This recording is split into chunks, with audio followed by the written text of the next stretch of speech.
আজকে লগের উপর একটা অঙ্ক এনেছি, দেখো এখান থেকে আমরা এক্সের মানটা কীভাবে বের করব। অঙ্কটা হলো log of 8 base into log of 2 base log of 3 base 4 to the power x plus 17 is equal two 1/3। এখান থেকে আমরা কীভাবে এক্সের মানটা বের করব।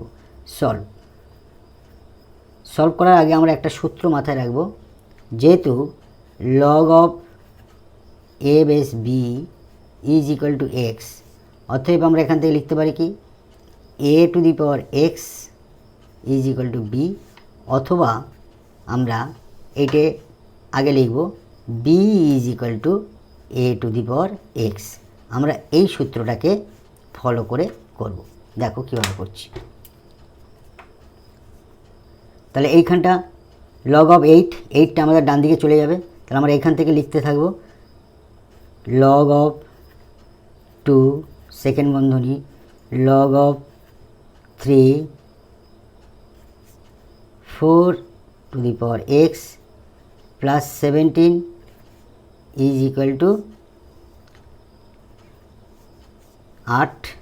এই 8টা লিখব টু দি পাওয়ার 1/3।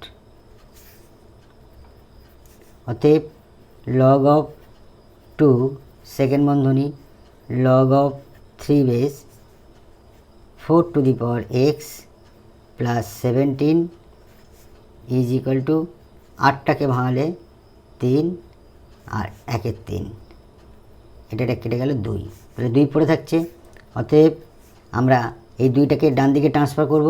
তাহলে আমরা লিখব এখান থেকে এটা লিখব log of 3 base 4 to the power x plus 17 is equal two এই 2টা চলে গেল আর এই 2টা পাওয়ার হয়ে বসলো।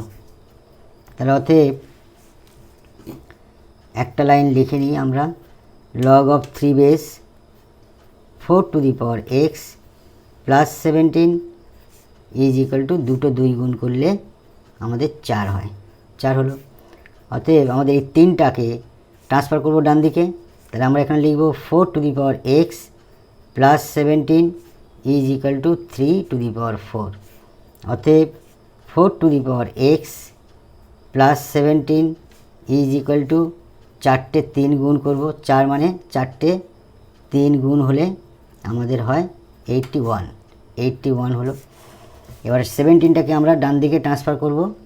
তাহলে 4 to the power x is equal two 81, 17টে পাঠাইলে -17, কী দাঁড়ালো 4 to the power x is equal two বিয়োগ করলে 7 4 11, 1 2 64, আমাদের 4 টু দি পাওয়ার এক্স। 64টাকে ভাঙালে আমাদের কি হয়, যেহেতু বেশ 4 দিয়ে আমরা করব 4 16 64, 4 4 16 3টে, তাহলে 64 সমান আমরা 4 কিউব লিখতে পারি। এইটা সমান আমরা লিখব 4 কিউব। দেখো সমানের ডান দিক আর বাম দিকের বেস সমান হয়ে গেছে। তাহলে অতএব এক্স সমান 3, পাওয়ার মিল হলো 3। It will be answer. Thank you.